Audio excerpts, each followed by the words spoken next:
Hello. I'm the son they left out of every photo.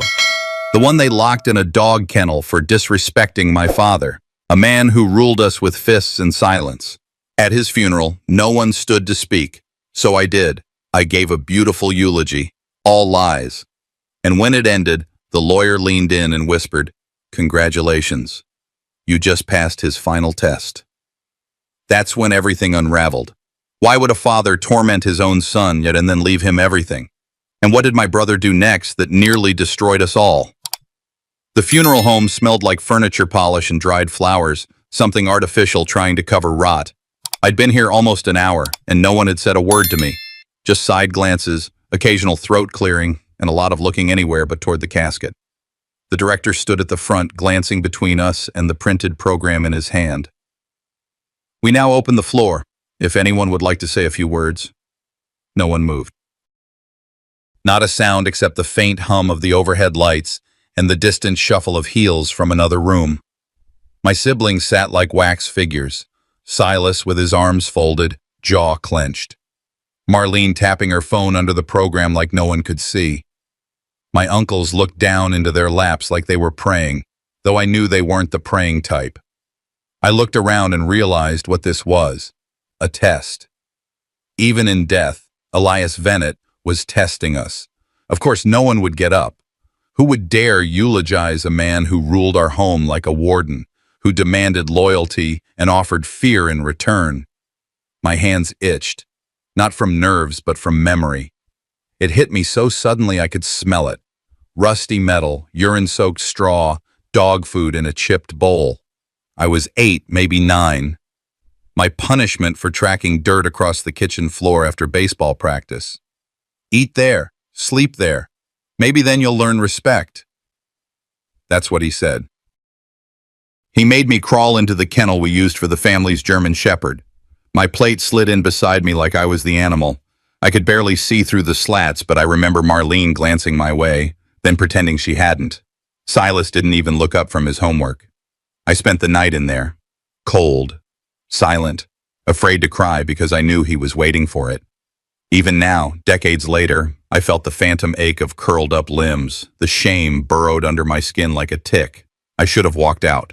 No one expected me to be here. I'd moved across the state, kept my distance for a reason. But my mother begged me, said she didn't want it to be just a box and no words. And now here we were. The director cleared his throat again, his voice slightly thinner this time. If anyone would like to speak. The silence thickened. People began whispering. Church women in big hats leaned toward each other, mouthing things like, "Isn't that his oldest son?" Or "What a shame." My throat tightened. I could feel my siblings watching the air, carefully pretending to be elsewhere. I felt 17 again, forgotten, extra, like background noise. And yet, something shifted. Maybe it was the judgment in those whispers, or the way Mom looked like she wanted to vanish into the pew. Or maybe it was just the sudden heat of being tired. Tired of being silent, of pretending this man hadn't shaped us all with a cruel hand. I stood, not fully realizing it, not even really agreeing to it. My knees moved, and then the rest of me followed. A creak of the wooden floor beneath my shoes broke the spell in the room. "I'll do it," I said. Every head turned.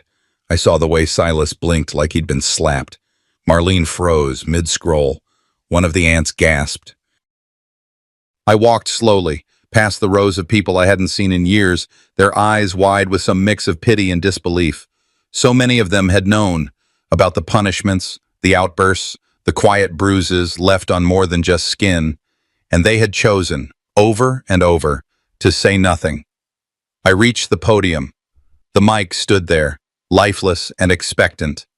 I stared down at the black mesh cover of it, feeling the familiar tightness in my chest.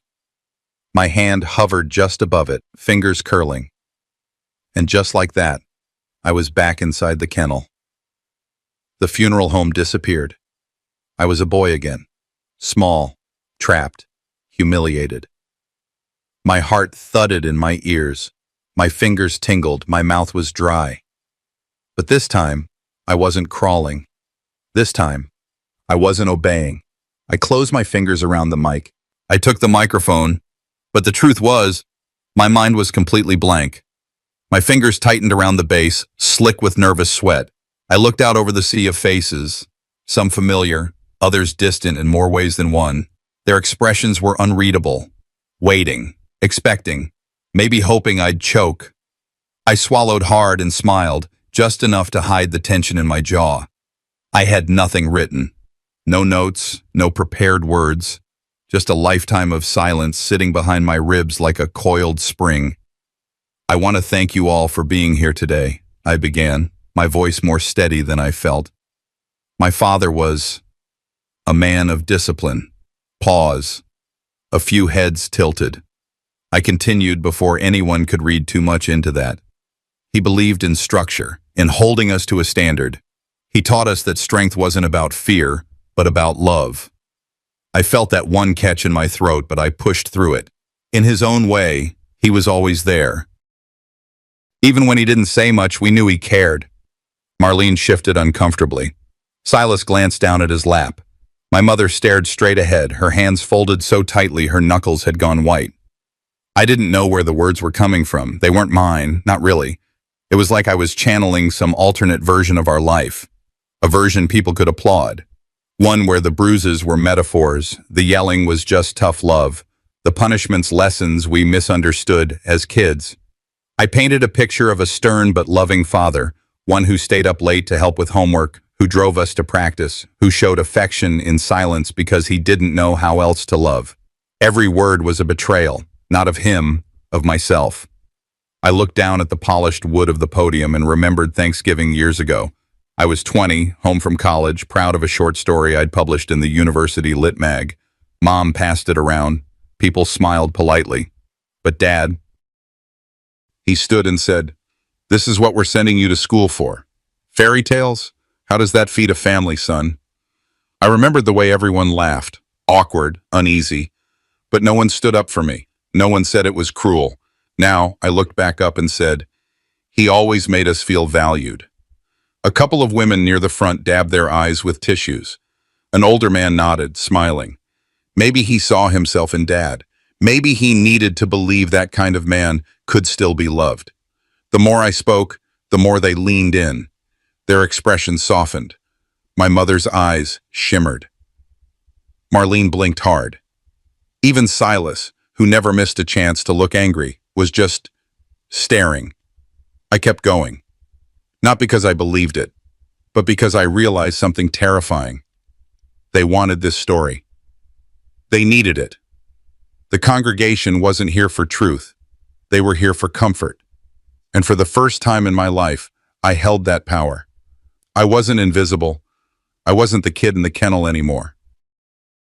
I was the one shaping the memory. I was the voice. I wrapped up with a few lines about forgiveness and legacy, words that tasted like cardboard in my mouth. I couldn't believe I was saying them, but I knew they'd play well. That's what funerals are, performance. I glanced at my family one last time before stepping away. Silas glared like I'd just lit our childhood on fire. Marlene had her lips pressed tight, biting back something, grief or rage, I couldn't tell. And my mother, her face didn't move, not a single twitch. That scared me most. As I walked back to my seat, applause broke out. Polite, restrained, but real. People patted my shoulder. Someone whispered, "Beautifully said." I nodded, not trusting myself to speak. Inside, everything was shaking. I had just lied to an entire room, lied to my family, lied to myself. But for the first time, I felt something I never had in that house growing up. Control. Had I just betrayed myself? Or had I finally broken free? I left the podium to polite applause, but my hands were trembling with a secret no one else could hear. Back at my seat, I nodded along with the handshakes and hushed "good job" comments like someone playing a role too long. The lie I'd told still echoed in my chest like I hadn't taken a full breath since I spoke it. After the service, I stayed just long enough to avoid questions, then slipped away without fanfare. By the time I got home, the sky had gone from ash gray to pitch. Houston was quiet, at least in my part of town. but the silence in my house felt sharper than usual, like it could cut skin if I breathed wrong. I dropped my keys on the kitchen counter and stood there for a while, unsure whether to sit or pace or scream into a pillow. Eventually, I ended up lying on my back in bed, staring at the ceiling fan circling slow above me. It wasn't moving fast enough to blur the memory of their applause, of the way they smiled, nodded, leaned into that story as if it healed something in them. They applauded the man who caged me. That phrase wouldn't leave my head. Not when I turned off the lights. Not when I shut my eyes. I kept hearing it over and over, like a whisper stuck between my ears. I hadn't told them about the kennel. How could I? That memory lived in the marrow of me, deeper than I'd ever dared to dig before. I was 10, maybe 11. I don't remember the exact year, just the feeling. We were at dinner. Dad had grilled steak, which meant we had to earn the meat. That was his phrase, like we were a pack of dogs instead of his children. He asked Corbin something, one of those rigged questions where no matter what you answered, you'd be wrong. Corbin stayed quiet, wise enough to dodge it. Me? I spoke. I said something about how maybe we didn't need to earn food. That maybe food was just food. The fork slipped from his hand like it had been waiting for an excuse to fall. He didn't yell. He didn't even stand. He looked at me with that ice-cold expression and said, "If you think you're free to disrespect my table, you don't need to eat at it." Next thing I knew, I was outside, in the backyard, sitting on the cold floor of the old dog kennel we'd stopped using years ago. The bowl he handed me had half a chicken thigh and dry rice in it, already cold. Corbin walked past, smirking, not in cruelty, but that kind of pleased detachment that says, "Better you than me." I hated him for that. I remember looking up at the house through the wired mesh. The dining room window was lit, and behind it I could see my mother standing still, just watching. No phone call, no shout, nothing. She looked away before I did. That night, something inside me cracked.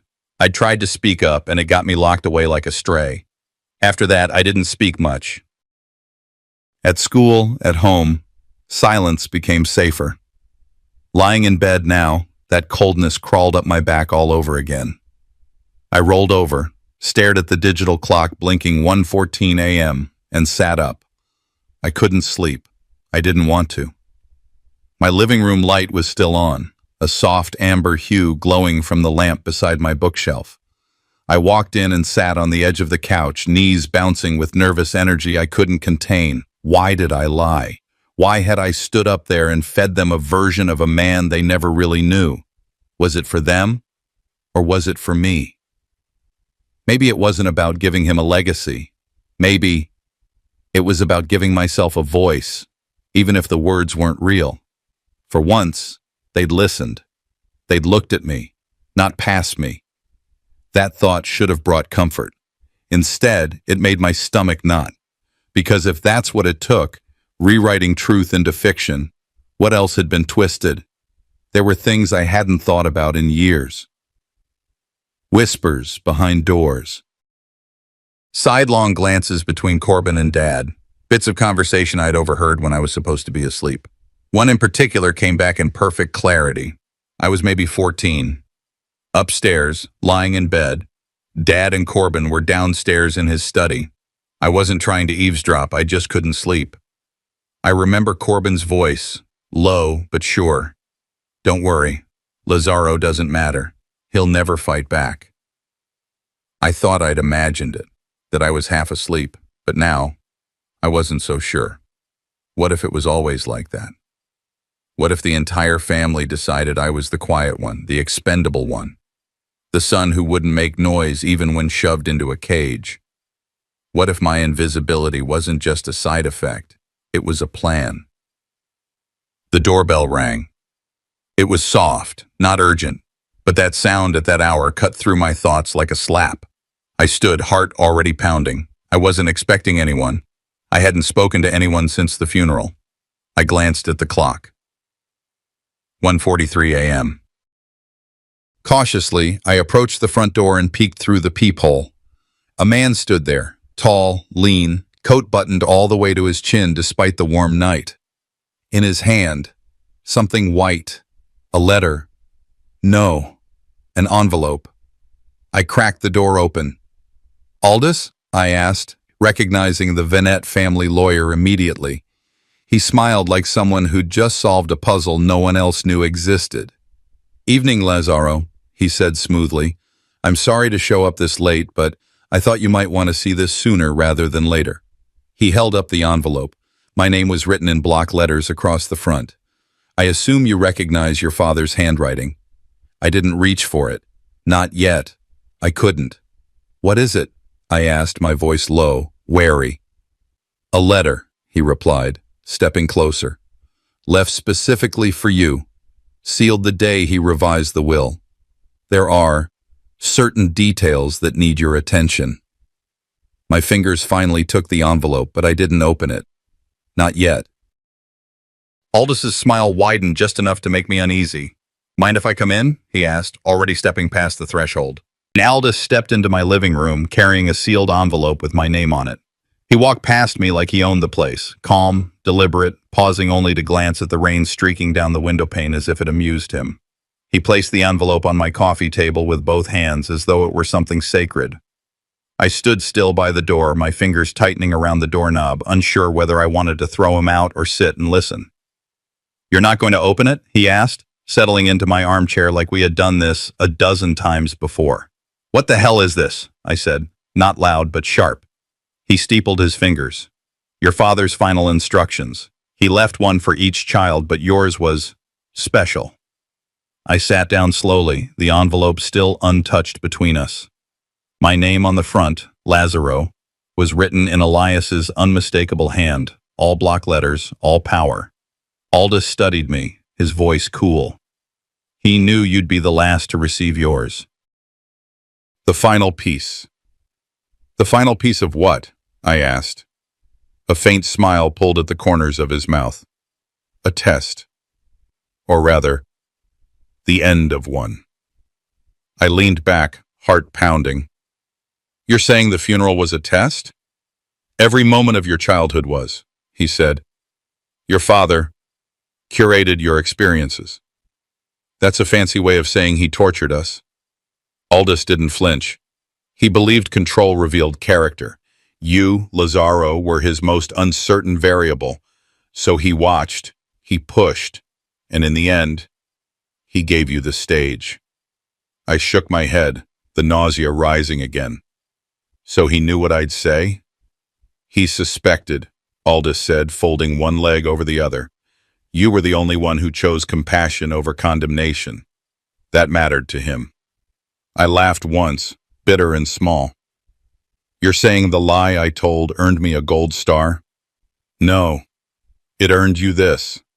He tapped the envelope. I stared at it, pulse hammering behind my eyes. He did this on purpose. All of it? Aldous tilted his head. I'm afraid so. Even your punishments were orchestrated. Your exile from the dinner table, your time in the kennel, all observed, measured. My breath caught. That damn kennel again. I remembered the look on Corbin's face, the smug relief, the silence from Mom's window. And now, I was supposed to believe it had all been part of some master plan. I was a child, I muttered. You were his child, Aldous corrected gently. And Elias didn't raise children. He built legacies. I stood up abruptly, needing to move, to pace. He made me a ghost. That's what he built. No, Aldous said, voice low. He made you a witness, one he couldn't control in the end. That's why your voice mattered. My hands were trembling. I turned away, not wanting him to see. I remember once, I said quietly, I had a choice. Corbin had stolen money from Dad's wallet. I knew it. I saw it. Dad brought us into the room, stood us in a line like soldiers. He asked who did it. Corbin looked me in the eye, daring me. I stayed quiet. What happened? I got punished anyway, I said. Dad told me silence was complicity, and Corbin got off clean. Aldous nodded. That was another test, and he remembered. I laughed again, louder this time, nearly unhinged. So what's this? I asked, gesturing to the envelope. Another trap? A riddle from beyond the grave? He didn't answer. Just watched me. Let me guess. I said. Corbin already knows what's in his. Aldous didn't smile. Corbin thinks he's already won. My jaw tightened. Hasn't he? That depends on what you do next. I turned toward him slowly. You think I'm going to play this game? That I want anything from that man? Aldous leaned forward now, eyes glinting. He didn't leave you money, Lazaro. He left you leverage, a weapon, and he trusted only you to hold it. I sat back down, exhausted. You keep saying that like it's a gift. It feels more like a curse, he nodded. Maybe, but curses can be powerful. In the right hands. I stared at the envelope. My name seemed to glow in the dim light, like it wanted something from me. Why me? I whispered. Aldous paused. Because you didn't fight for dominance. You fought for survival. That's rarer than strength. I didn't respond. Couldn't. He rose to leave, buttoning his coat slowly. Corbin's making moves, quiet ones. He thinks you'll stay in the shadows like always. Then maybe he's right. Aldous opened the door but looked back once more. Or maybe it's time the ghost finally haunted the living. And just like that, he was gone. The envelope sat on my table, untouched. The rain outside had grown heavier, and somewhere inside me something shifted. The envelope had sat untouched on my coffee table all night, its presence heavy as the silence that had returned once Aldous left. I hadn't slept. Not really. I lay on the couch fully dressed, the dim light of dawn slicing through the blinds like judgment, casting long bars across the floor, as if I was still in that damn kennel. The house was too still. Even the rain had given up, the kind of quiet that made your ears ache for noise. I sat up slowly, my body sore from a night spent tossing between memories and dread. The envelope hadn't moved. Neither had I. What if I don't want what's inside? I whispered to the empty room. What if it wasn't an inheritance but a chain? A final shackle from a man who had bound us our whole lives with rules, shame, and unspoken threats. I stood and walked over to the fireplace. The cold ashes still held the scent of last winter's fire. I crouched down, envelope in hand. One flick of a match, and I could end it. Wipe the slate. Pretend none of this mattered. Silence would be easier, I muttered. It always has been. My thumb hovered over the matchbox when I heard the knock. Not soft, not polite. That sharp, impatient rhythm that only ever belonged to one person. Corbin. He didn't wait for an answer.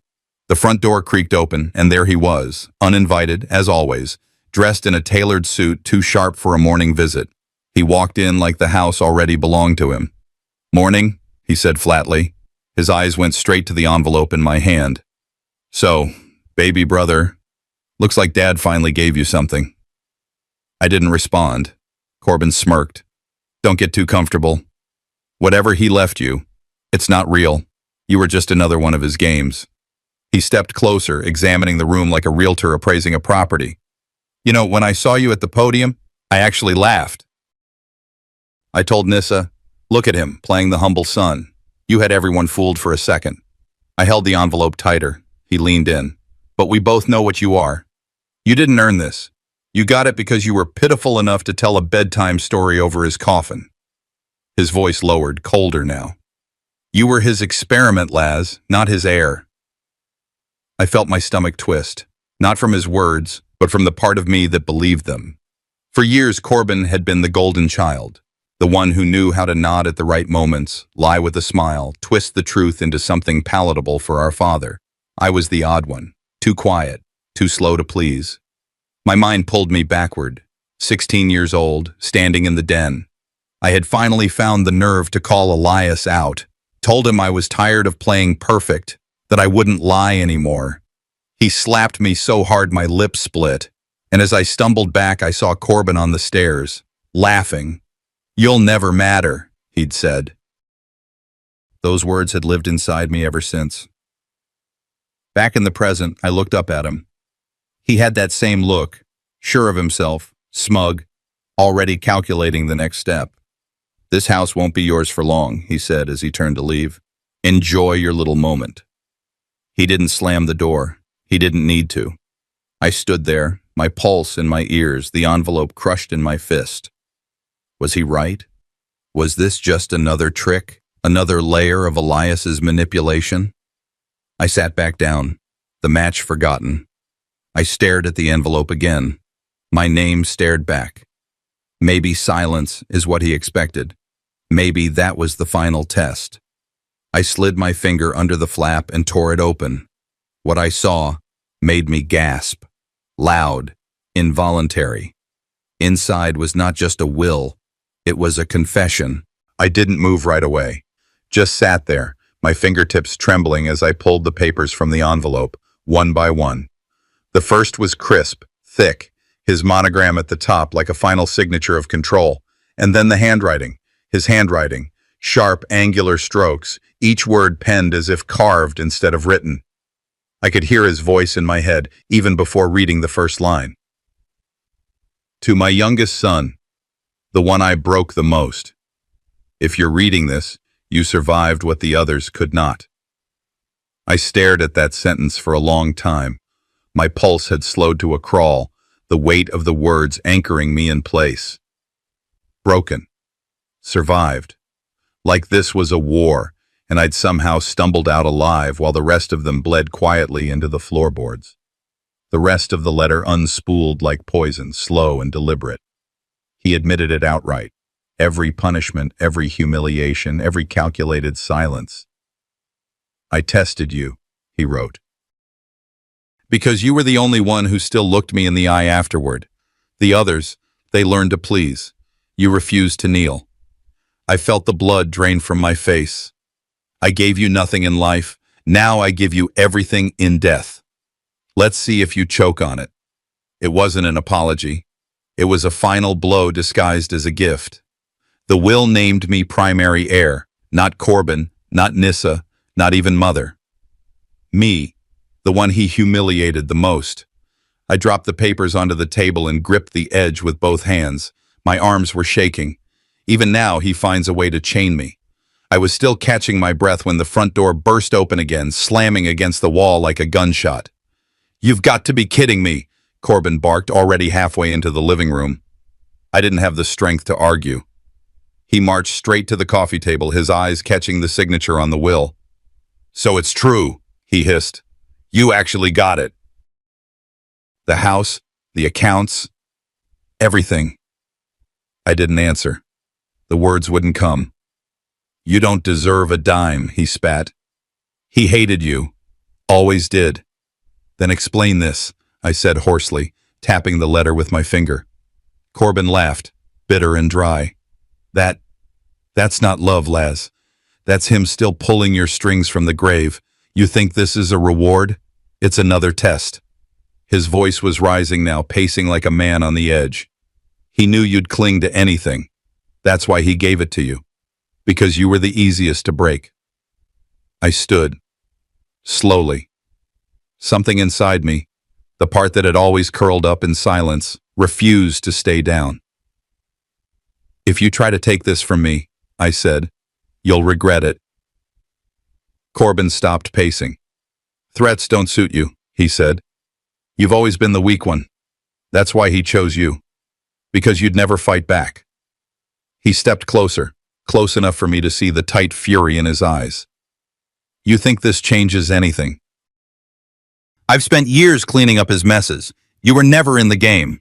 Then he slammed his fist on the table, the will and letter scattered to the floor.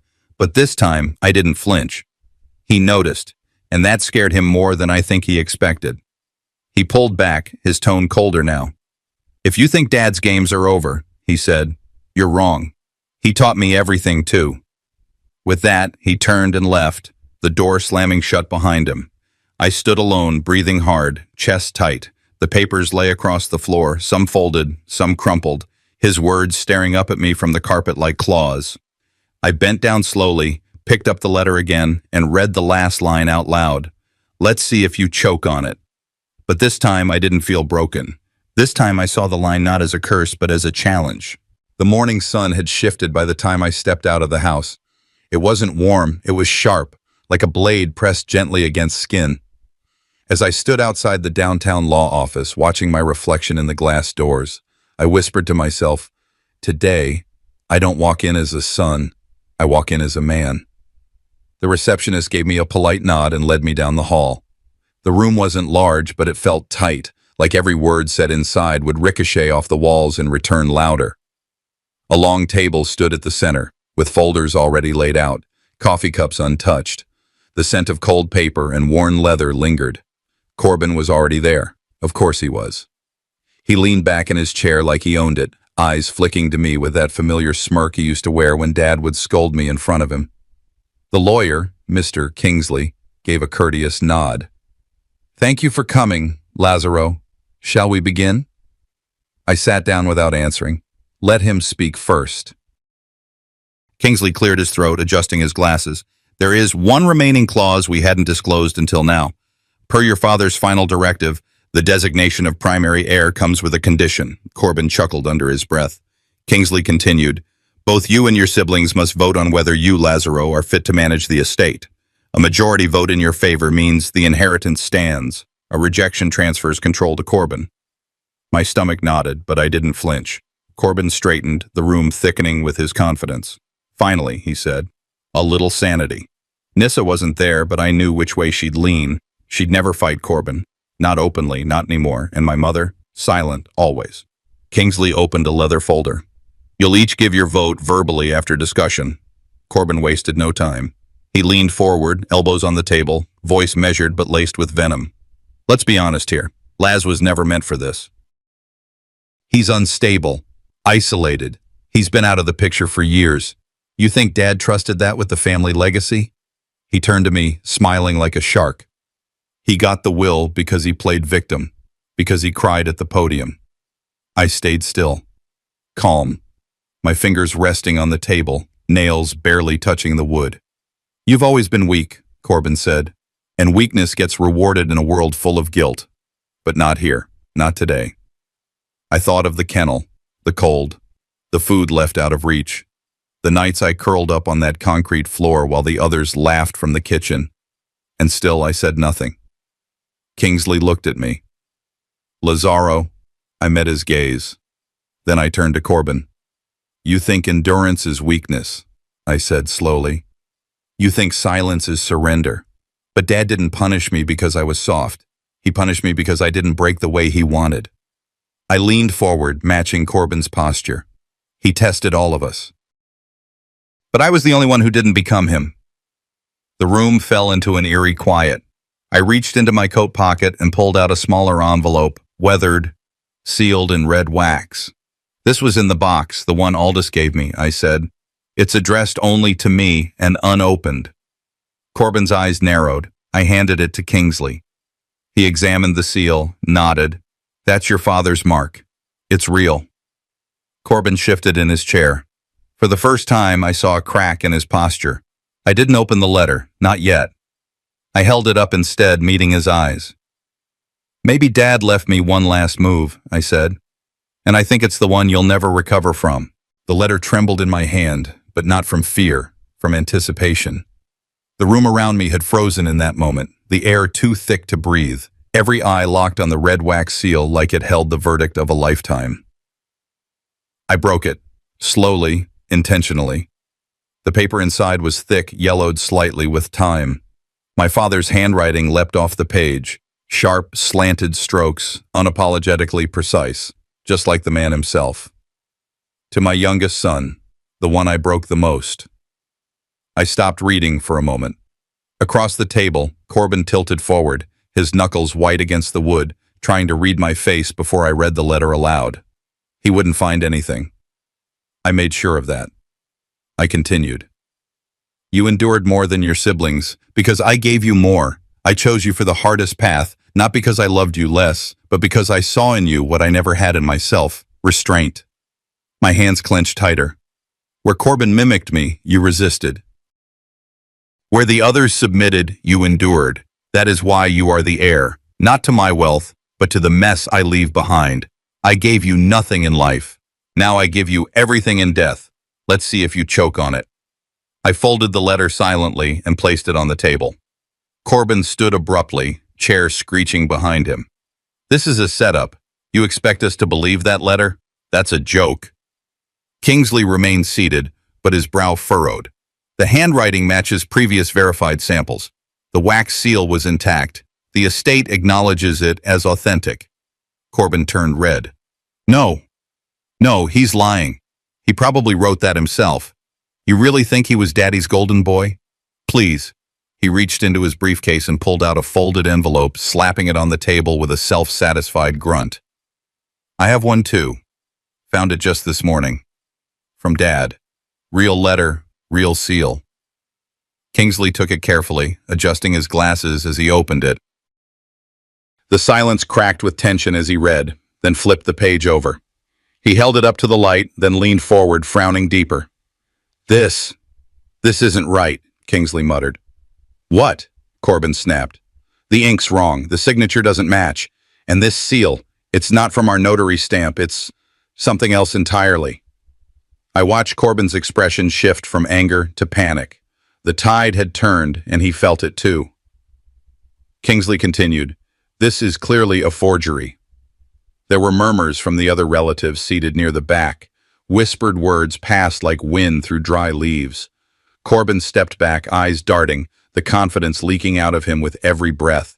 I leaned forward, calm but sharp. You tried to beat me with lies, just like Dad tried to break me with silence. Corbin's mouth twitched. You think this proves anything? You think sitting there with a letter makes you a leader? I didn't answer immediately. I took my father's original letter, laid it back on the center of the table, smoothed its edges. No, I said, but surviving him did. That shut him up. For a beat, no one moved, no one breathed. And then Corbin slammed the table so hard the water glasses jumped. This isn't over, he growled. You think you've won because of some paper? I stood slowly. This was never about paper. This was about who he couldn't break and who he turned into a mirror. I looked around the room. The same people who once called me fragile now stared like they were seeing me for the first time. I turned back to my brother. This was never about who inherited. It was about who finally broke free. Corbin's fist curled. He shook with rage. You think this is over? His voice cracked, low and feral. I'll burn everything before I let you win. He stormed out before anyone could stop him. The door slammed behind him like a gunshot. And all I could hear was my father's voice echoing in my memory. Let's see if you choke on it. I wasn't choking, not anymore. Corbin's threat wasn't empty, and what happened next nearly destroyed us all. It started quiet, the kind of quiet that clings to your skin in the mornings after a storm, when the sky is too clean, too bright, and the world feels like it's pretending nothing happened. I sat alone in my living room, coffee gone cold beside me, the sealed envelope from that day, long opened and filed away, but the words still burning in my head. The sunlight cut through the blinds in sharp lines, landing on the hardwood floor like a warning. Silence used to mean punishment. It used to be the kennel, cold, dark, no voice, no sound but my own breathing and the scrape of the chain against the concrete. Now, silence meant something else. Space, ownership, power. Still, part of me waited for the next blow. I didn't have to wait long. 3 days after the hearing, Kingsley called. Corbin started moving assets, he said without preamble. Tried selling the Sugarland property under a fake authorization. We're filing an injunction now, but he's not being subtle. I should have been angry. Furious even, but all I felt was this deep cavernous ache, tired, ancient, heavy. He's trying to burn the house down from the outside, I said quietly. Kingsley exhaled through the phone. He's not just burning the house, he's pouring gasoline on the family name. That afternoon, I drove out to the estate. The gates were half open, the gravel path littered with broken branches and trash like no one had touched it in weeks. The old magnolia tree out front was gone, cut down, stump raw and jagged. It was my mother's favorite. Inside the house, it was worse. Furniture missing. Cabinets open. A portrait of my grandfather shattered on the floor, its frame stomped through. I knew Corbin did this. I didn't need proof. I could feel his hands in every wound. Later that evening, Kingsley emailed to confirm. Illegal sale attempted, charges pending, court siding with me. Legally, I was whole. Emotionally, not yet. That night, back at my place, I opened a box I hadn't touched in years. One of the few I hadn't gone through after the funeral. Inside, buried beneath old letters and school photos, was the collar. Leather, cracked and stiff, still faintly smelled of rust and wet concrete. I held it in my hands for a long time. That collar was more than just an object. It was a memory of silence, of being locked away, forgotten. It was my father's version of love, hard, bitter, and hidden inside punishment. I walked to the fireplace. The flames were low. I didn't say anything. I didn't need to. I tossed the collar in. It curled in the heat, twisted like it was alive, then crumbled to black. No more symbols, no more tests. In the following days, some relatives called. Quiet apologies. Awkward phone calls. A few even stopped by, leaving casseroles and just checking in notes. I accepted them all with calm neutrality. I didn't need their guilt, but I wasn't going to carry resentment either. Others never reached out. They didn't need to. I wasn't chasing validation anymore. What I did do, though, what mattered more than anything, was set the boundary. I will not chain anyone as I was chained, I told Kingsley during our last meeting. I meant it. That weekend, I visited the cemetery. The grass had grown longer around the grave, unkempt. The headstone stood clean, but plain. Elias Moreno, father, leader. I stood there for a while, not in anger, not even sadness, just presence. I know what you were trying to do, I said aloud. You thought if you broke me enough, I'd rise stronger. Maybe you were right. I placed a small stone at the base. Not flowers, not forgiveness, just something grounded. You broke me to see if I'd stand, I continued. Well, I stood, and I'll never bow again. I turned and walked back to the car, the late afternoon sun pressing warm against my back. And as I walked away from that grave, I realized the test was never his, it was mine. And I had finally passed.